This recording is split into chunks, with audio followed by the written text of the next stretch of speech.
Hello, I'm here to talk about a tool that I created called Javaflame, and the basic motto is it's better than sysout. So first, let me talk about myself. I am a software engineer. I'm currently working at a point of sales system at Gibbet. I am a Java developer, but my career has been as a full stack. And outside my work, I do lots of stuff, especially at GitHub. And my handle there is Biothorn. So if you look for me there, you'll find my stuff there. And as far as I know, no one on the internet also uses this handle. So if you go anywhere, any social media, and you see this, that's basically me. And first, my motivation to create this tool is, I think, something that it's common to every developer, which is when you start working on a task, when you go to a new project, the first thing that you ask yourself is, what's happening here? What's going on here? And I don't mean like in monitoring or looking at stuff that's happening in production. I mean like when you're on the developer role and you need to figure out how a system actually works. And usually we have many tools or many ways that we try to approach this problem. The first one is obviously printing on the console. And this works very well, but it has its issues. For example, you need to actually change your code to have something printed on the console. And the second one that I usually have is that depending on what you're working, there's too many logs, and then you need to have a good tool to filter that. And you don't always have that. And the second one that we use is breakpoints.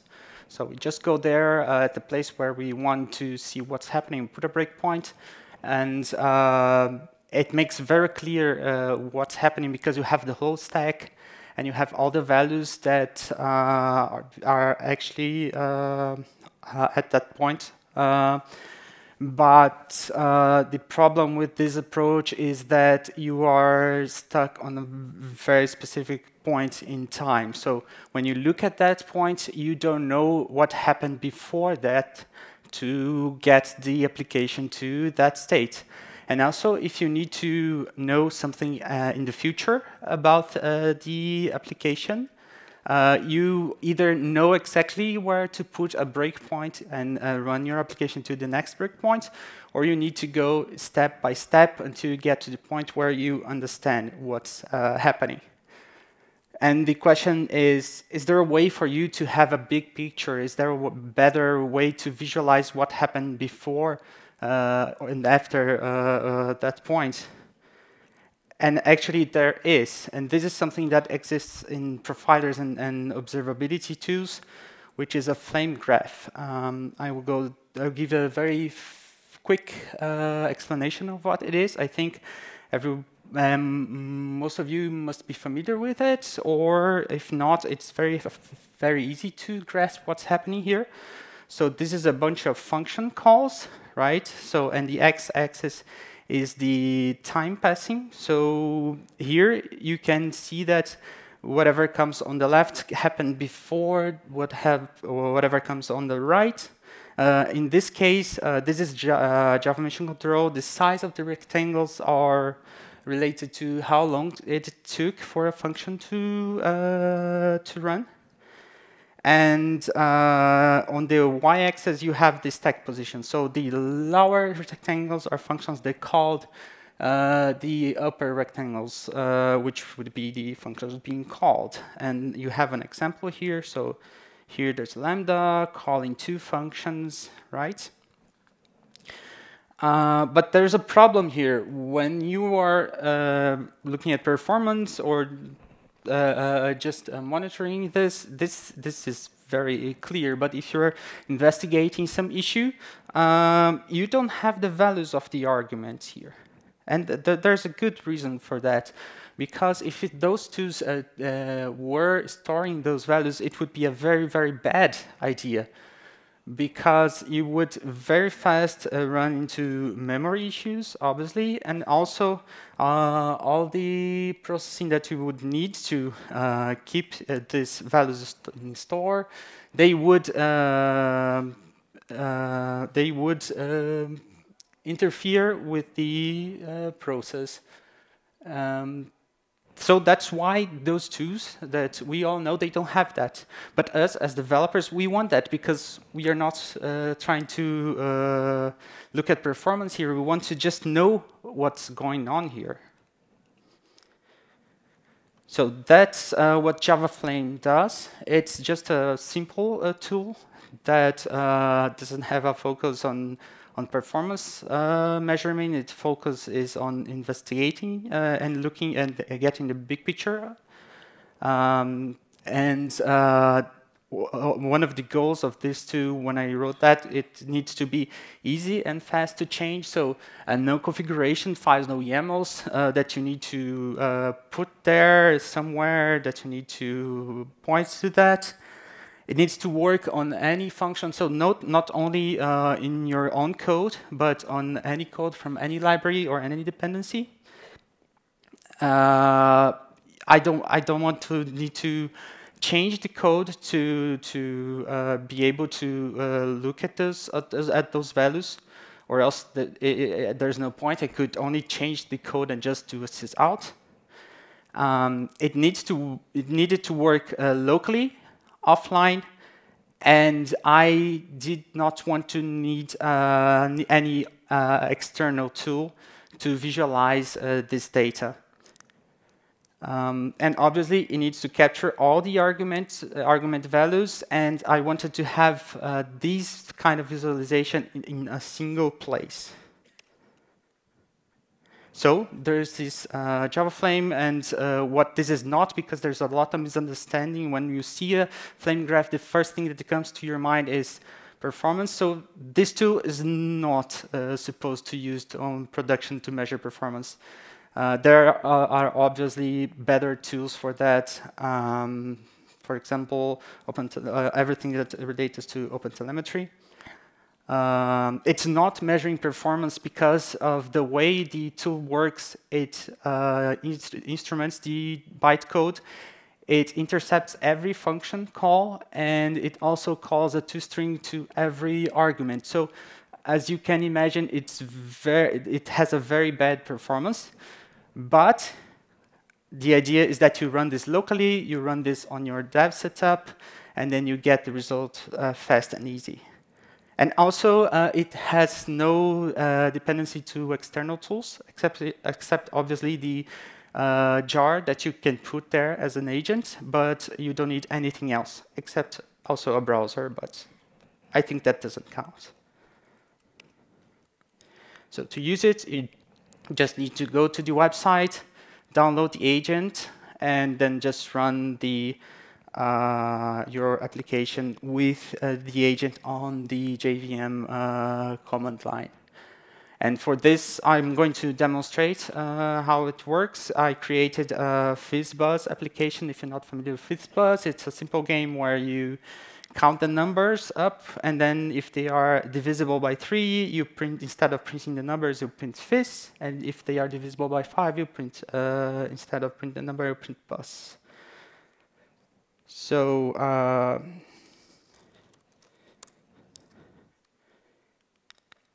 me first here, oh, sorry.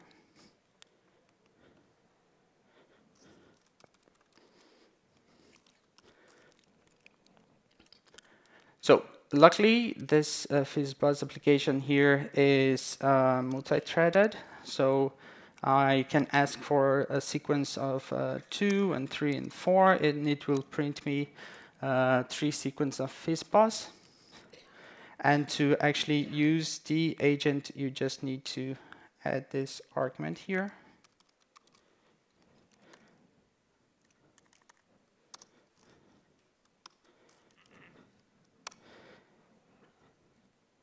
And this is what you get in return. So you see it generated HTML at a temporary folder. This is configurable. You could put this anywhere that you wanted. but let's look at that.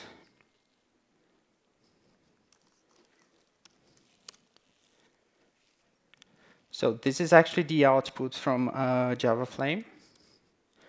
It's a simple HTML, and you can see each entry here is a different thread. And you have 3 kinds of visualization. And to get a very good picture of what's going on, the one that I think it's the most useful is the call graph. So you already see something different from the flame graph from tools like the mission control, which is the size of the entries. So the size of the rectangle here, it doesn't mean anything. It's just equally divided by the children for each function. You can also zoom in here. So if you click anywhere, it will show, it will join the hierarchy until the point where you clicked. But I guess you can already see what's different here. So if I show this first call, which would be the first argument of our fizzbus, you can see that it got argument that it's an integer and with a value 3, and it returned a string with the value 1, 2, and fizz. And even though you haven't seen any of the source code here, you already have some idea of how this application works, because you can go up in the call hierarchy and look at all the other functions that are called subsequently. Right? And here you have some more information about this call. It also includes the entry time and the exit time, but that's not totally trustworthy because, as I said, this Javaflame runs a toString on every argument. So it's something that you could use if there's a big discrepancy between calls, but it's not very trustworthy. So if there is a big discrepancy, you also have a graph here that shows the time it took. The other ones were empty because it doesn't show any entry that has less than 1 millisecond. So if you so choose to look at it, you can see here that only the main call took more than 1 millisecond.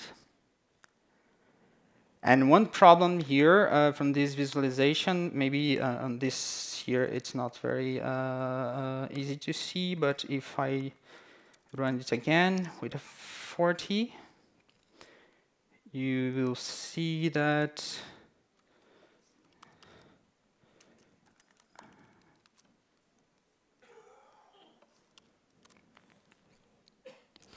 some of the values are hidden.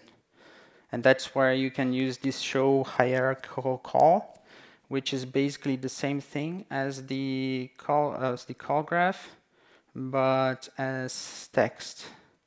And then it's very easy to visualize what's happening here. This visualization, by the way, it is a canvas, so that means that if you right-click here, you could save this image as a JPEG file. And also, this page here, it's written only with JavaScript, so that means that you can, for example, open the DevTools here and go to the console, and there is a global value called data for graph, which is the joining of all snapshots that were taken by Javaflame.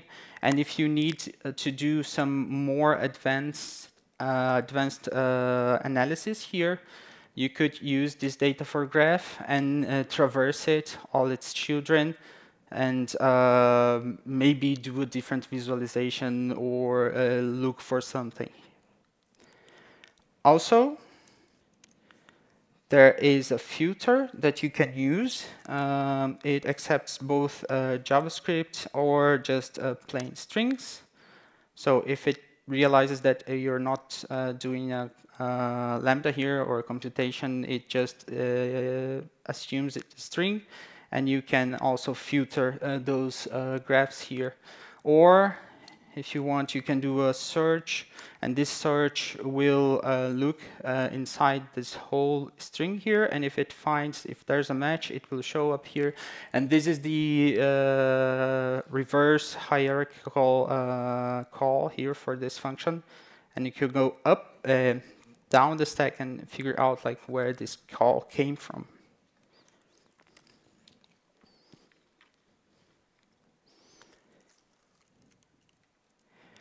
And this is something that you can actually run with your unit tests. So all you need to do is on your IDE, you just change the configuration for your VM options, and you can include the agent there. So for example, here for the FizzBuzz, I already have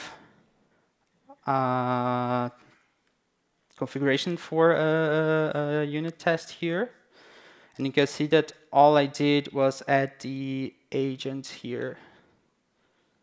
And then if I run it,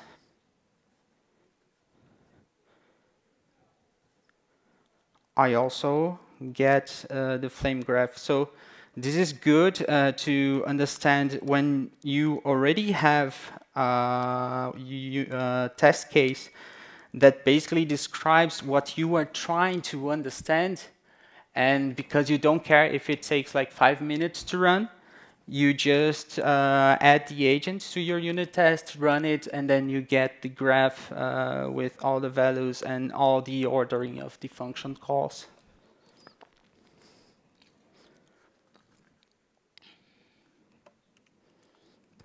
But there's a problem, right? What I showed you was a very, very simple application that doesn't do anything useful, actually. But if you're going to do a real one, you would use a framework, you would use a library or whatever, and then your flame graph would look even worse than this. So this, for example, is a little demo that I wrote using Spring and Timeleaf. And basically, after just running it for a minute, it already runs out of memory. So to fix this, what we need to do is using filters. So with filters, what you can do is you say like to Javaflame to only instrument a class or the functions of a class if it matches this this filter here. And the default filter is a string that matches anywhere in the qualified name of a class. And also those filters, they are kind of an expression, a mini expression language. So you could also filter not only by qualified name, but also by method name.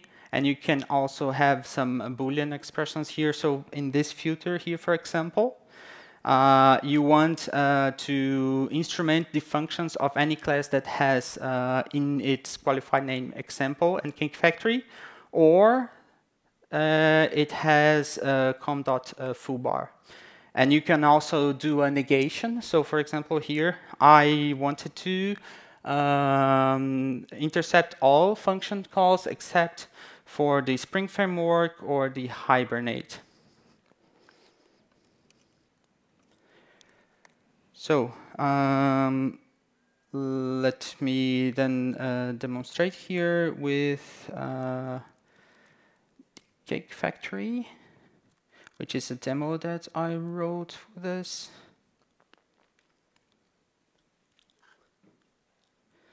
So here we have a simple filter, right? And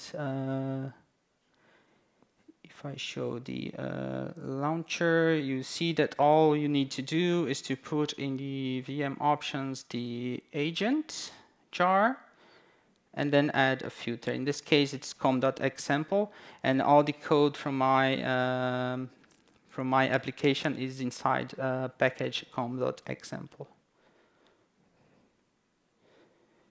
And I don't need to run it in debug mode. I just need to run it with the agent.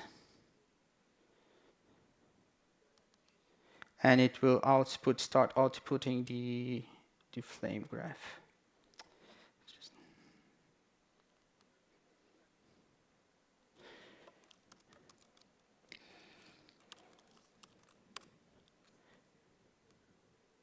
And for now, nothing has happened yet. And what you can see here is the color of the constructors, because Spring is doing the instantiations of the services and the controllers. Okay. And here, if we go here and then just buy a cake,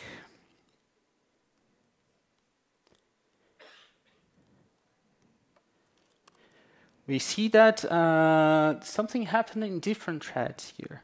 So we have 3 different threads that showed up.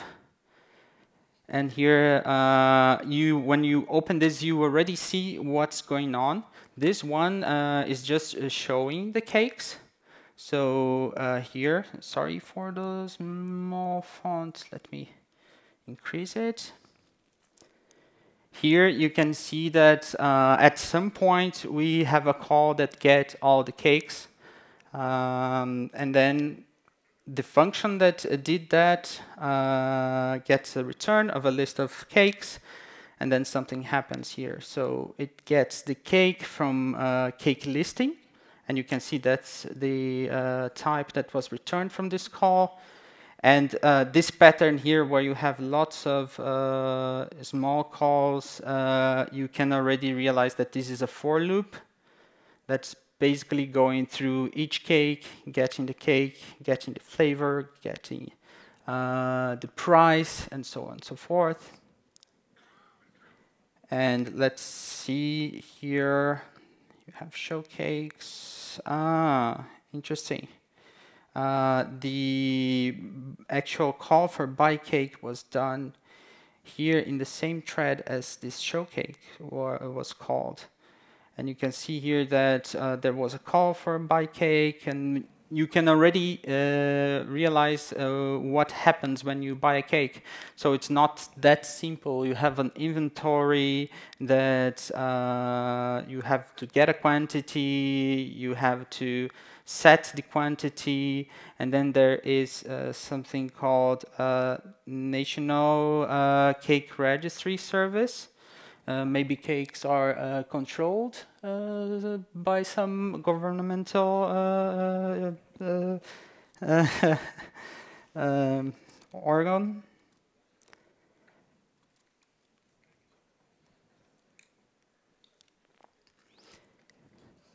Okay, but another cool thing that I just mentioned that I want to show now is that you don't need only to intercept calls to your own code. You can also intercept calls to any code on any dependency. And this here is a very interesting filter, because what it will do, it will show you the relation between your application and the calls for Postgres. So basically, what on your application triggers some kind of call to the database. Here, if I stop this, and I already had a launcher here that does that, and if you look here, it's just a filter that filters for the cake factory and the Postgres connection. More specifically, only the prepare statement function.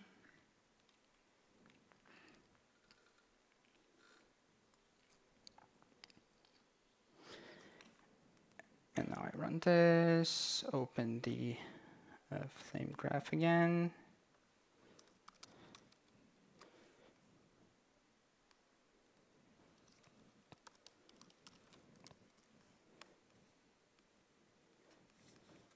So nothing has happened yet.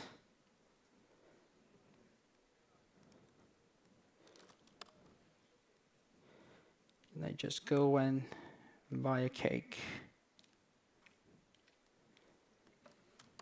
Reload it, and now we have more threads that were created. And now if we look at those threads, it's the same flame graph, but this time you can see that there's something new here. So here at some point, when you get all cakes, there's a select of all cakes, actually selects the flavor, the price, and after you actually you can see that this is called at least 3 or 4 times inside this graph, and then everything happens here. So you can see that this is a very, very useful visualization for you to understand what's happening, because you can see the relations between what is being called. But unlike some of the other tools that are geared towards performance, this one actually shows you the values. So you can have some idea of where something came from, because you can look in the past calls and see the origin of that particular value. And also, you don't need to have the relationship between only 2 things, between different libraries. Maybe you want to see just the relationship between 2 methods. When one method is called, is the other method called, and what are the values that are passed along. And that means that you can filter for example, for only those 2 methods, and what you get is a very simple flame graph. That's what I'm going to show now. So here I want to know, like, when I buy cake, what do I send to the National Cake Registry Service? So I guess it's already running, and we can take a look at the graph.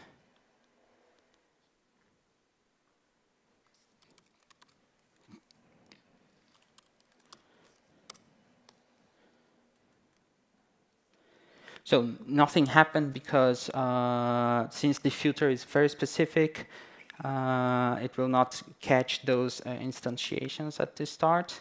But if I buy a cake, only 1 cake, reload it, you can see here a single call. So I can see exactly that buy cake gets long, in this case probably the ID of the cake, and then this somehow ends up on the National Cake Registry Service. And last feature from Javaflame is that if you're not interested in the flame graph, but you want to actually do something with the call that is being intercepted, one option is to implement a static method that will get those interceptions based on a filter. So then, instead of looking at it on the flame graph, you can do whatever you want with the entry of the function call. So let me show here a simple interceptor code.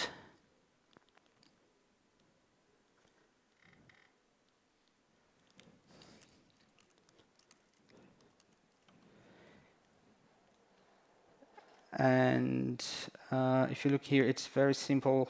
You just need to implement a static function that has this signature. So the self, the method, an array of all arguments that you get, and the return value. And in this case, this is only printing those values here. And obviously, the whole idea was that you were not supposed to change the code from your application. So one trick that you can do is just put the interceptor.jar in the class path, in the same class path that you execute the agent, but before. So, and I can show you what would be the result of that. Just a second. And so here, let me increase the size of the font here. You have a call for the fizzbuzz, but on the class path, I added the interceptor here before the fizzbuzz jar.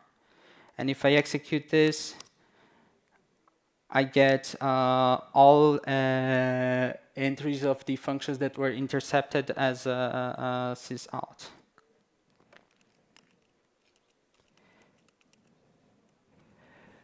Well, for the Javaflame, that's basically it. The idea is that we need to be able to understand what's going on, and sometimes only looking at the source code and reading the documentation is not enough. So we need a way to visualize the whole application, and this would be an alternative. So this QR code here it's a link for this presentation with all the code examples of that you've seen here. And I don't know if we have times for, yeah, we don't have time for questions, but I'll be here the whole week. You can hit me, and if you have any questions, also you can just open an issue on GitHub. I'll be there to answer them. Okay, thank you.